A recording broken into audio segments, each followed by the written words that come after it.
What's up, people? I hope you're doing fine. Let me just put you down here.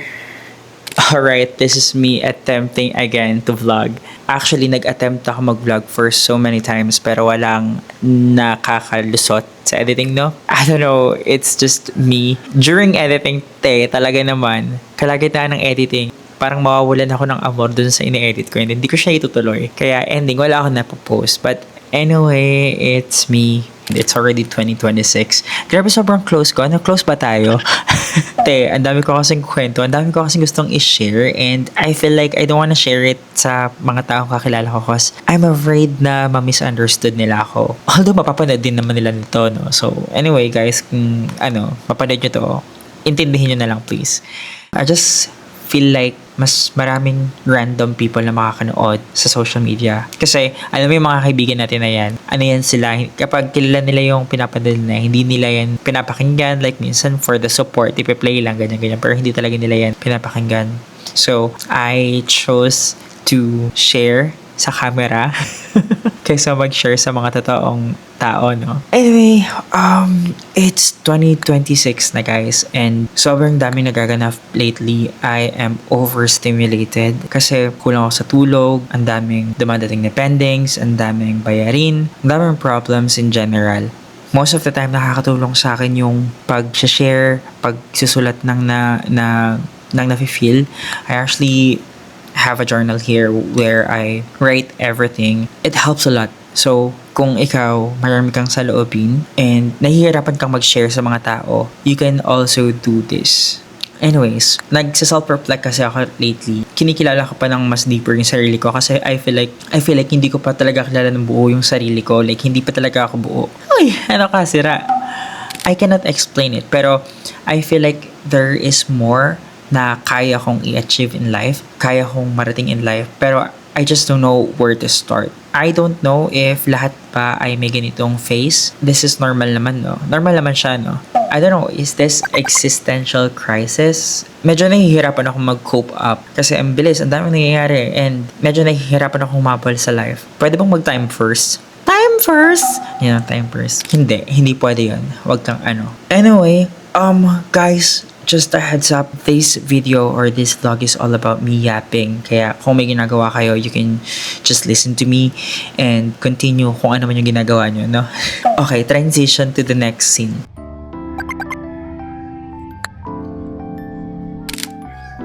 So people, bibili lang ako ng pagkain ng mga dogs. Bibili rin ako ng almusal / tanghalian.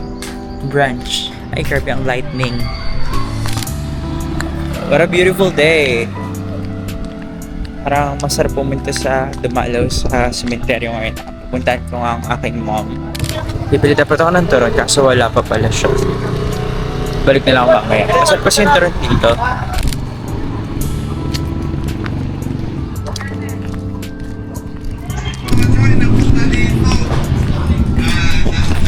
Kuya, pabili nga po.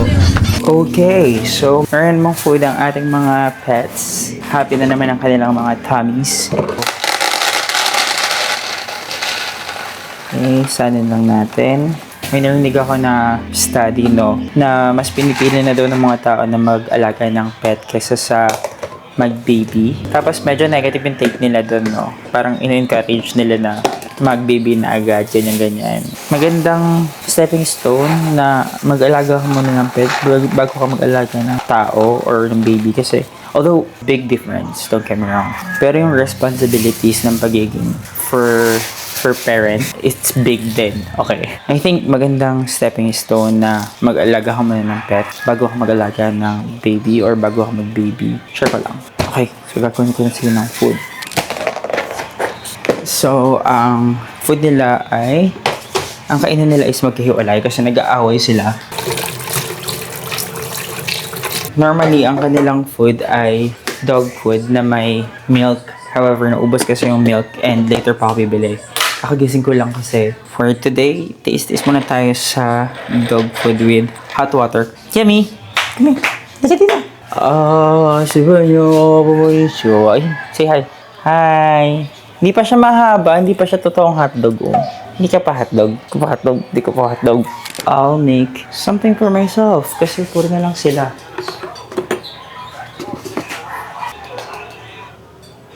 I'll just make a coffee.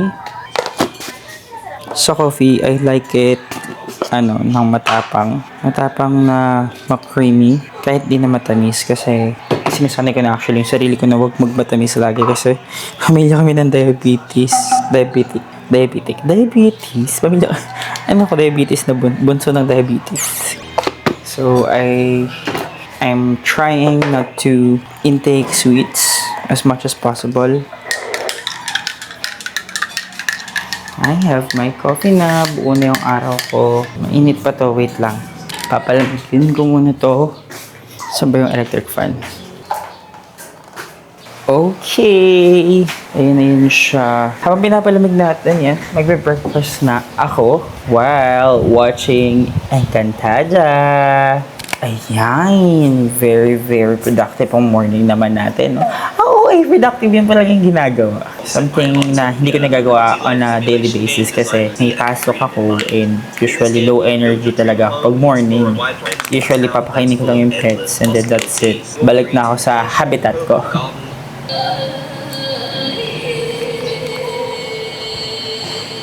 Araw-araw pa rin papatunayan. May pagtingin ka ba kay Darren?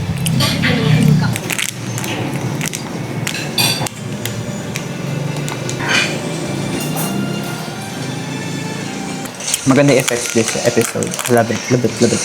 Tila ikaw ay nauupos na kay Bigla Flamara. Ay, huwag si Flamara te. Diyos ko, nabigong peren na yan. Kliyente mo, kapalit ng iyong kaligtasan. Yung tinakot mo, te. Tumahimik ka, ikaw ang manahimik. Hindi ko nakita ulit. For the shout yan siya, ang ingay niya kami, nakakapikon. Yung powers hindi yan malakas, nakakabwisit lang. Anyway, that's it. Papakainin ko na yung mga dogs. Bakit ba tayo naging parang review ng Encantada?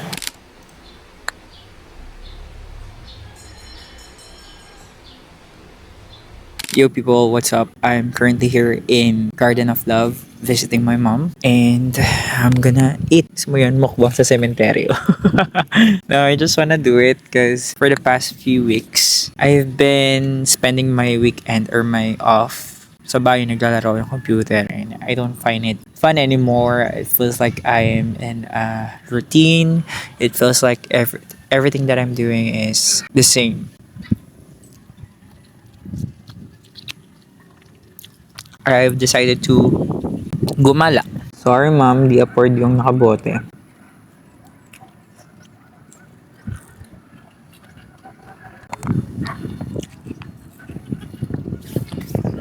Kain tayo. Don't be shy, kumuha ka lang. Can you hear that?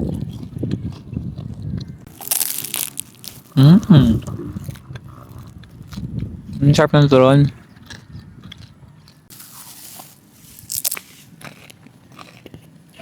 Pero sabihin meron pa akong milk tea. Kaso, nung nakarating ako dito, 5 na actually. And hanggang 5 lang ang Garden of Love. Nakiusap lang ako sa guard. Ba't kasi sila habang po ng bibig? Anyway, another reason why I chose to go here is because it's January and I would like to share my plans to my mom. Gusto ko kasama pa rin siya, buhay man daw patay, sa buhay ko. I'm going to tell her what are my plans, what are the things that I've been going through. I have my journal here na pinilista ko yung mga bagay na gusto kong mangyari this year, gusto kong ma-achieve, and onti lang sa akin. Hindi naman ako naghahangad ng marami. I only have 5 in mind as of the moment. Habang tumatagal dumadami. Here's what I wrote. Hi, it's January. Before the month ends, I'd like to share my thoughts about the year. Hindi ako yung taong organized but I'd like to try it for a change. That said, let's plan 2026. What are my goals for this year? Honestly, I have no idea.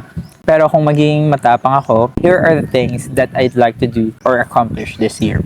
Number 1, pay my debts. Sobrang dami kong binayaran last year. Nanandala ko pa ngayong year. And my first goal for the year is to pay them all. Yung mga debts na to ay mostly galing sa mga gala nung holidays kasi syempre ayoko namang kawawa yung family ko sa holidays na. Gusto ko naman may panghanda kami or whatnot, whatever. My first goal for this year is to pay my debts, which is nagagawa ko naman. Thank you, Lord. Number 2, promotion. So, I've been working as a freelancer for almost a year na dito sa bago kong employer. Yung work ko kasi is like there are levels pa din, mga tier 1, tier 2, pero freelancing pa rin siya. I am aiming for a promotion. Kung hindi man promotion, kahit new job lang ganyan. Kasi personally, ayoko talaga yung nakukulong ako sa isang routine. I feel like, parang hindi tama to. I need to do something for a change. Parang it gets boring pag paulit-ulit na. So, I'm actually longing or I always long for something new. I wanna have like a promotion or a new field of work, ganyan-ganyan. Tsaka extra income na din para mabayad yung number 1, which is in debts. Kain muna ako.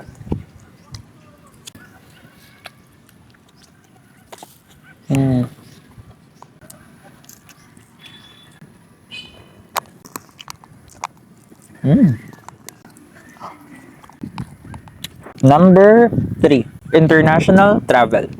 Ito yung tiyatawag natin literal na mataas yung pangarap kasi mag-aeroplano pa. Me and my partner are planning to have at least 1 international trip per year. Last year, hindi kami nakapag-international but supposedly meron kaming flight to Cebu. However, kasagsagan yun ng bagyo so na-cancelled. Ayaw naman namin ituloy ulit kasi syempre magkaka-rehabilitation pa yung Cebu. Inisip lang namin na sinave kami ni Lord from the disaster na nangyari doon. So, kahit kailan man yung nangyari, hindi kami nalungkot. Mas nalungkot kami dun sa mga tao sa Cebu. For this year, we're planning to have at least 1 international trip na may nabubuo na actually. Ayoko lang i-share, pero kung saan, para may ticket na. Ayoko lang i-share kung saan kasi baka mabuyag, kagaya nun sa Cebu. So, malalaman nyo na lang pag nag-post na ako. So, yan, number 3. Number 4, mag-move out. Alam mo, wala kasi akong room sa bahay. So, I'm planning to it's either move out or magpagawa ng room. Whichever man yung mas better. Either way naman, privacy lang naman talaga kasi yung gusto ko. So, either way, okay lang talaga. Pero this one is, hindi pa ako sure. Kasi syempre, kung pagbibigyan tayo ng panahon at may financial capability tayo na bumukod or magpagawa ng room, why not? Pero, that's one of my goals this year, hopefully. Then, number 5.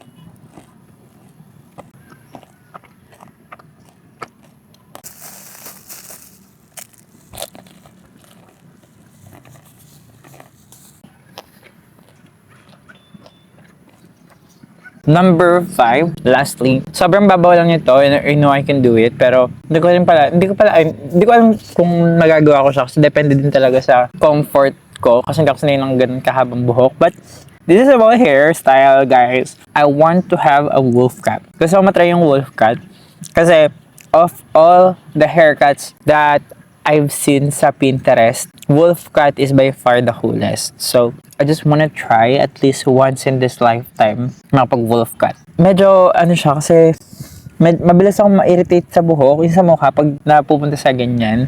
Nangangati ako. So, hindi ko alam kung kaya ko, pero I'll try my best to have a wolf cut. Bukod sa manipis na kasi yung buhok ko, baka hindi ko na siya magawa pag tumanda pa ako. So, habang bata pa, gagawin ko na. So, magpapa-wolf cut ako. Number 6, idadagdag ko na. Wala to sa listahan. Pero number 6 is maging fit. Gusto ko mag-abs. Gusto ko magpasarap. Gusto ko sumarap. Ganon. Gusto ko magpa-abs. Kung paano, hindi ko alam. Kasi tamad ako mag-workout. Ganyan. Nagpo-push up ako. Sobrang dalang. Pero yung other workouts, hindi. Kasi yung consistency ko talaga yung problema ko. Grabe. But anyway, yeah. Those are the things na gusto kong marating or ma-achieve this 2026. And I'm happy na i-share ko din yun sa mama ko at sa inyo. Ayan. At dahil narinig nyo na rin siya, ipag-prayin nyo naman na sana ay mangyari ang mga pinagkukod ako dito, no? Please pray for me na magkaroon ako ng will, energy, consistency, malino na pag-iisip kasi why not? Why not? Dapat nyo naman, trigger na nga lang eh. Kidding aside, matupad ang mga wishes na yun, ang mga goals na yun. No? Nasa sa akin naman kasi yun actually. But anyway, miss you mom. Ako just gonna finish my food bago umalis kasi sa akin na talaga to. Pinilit ko lang.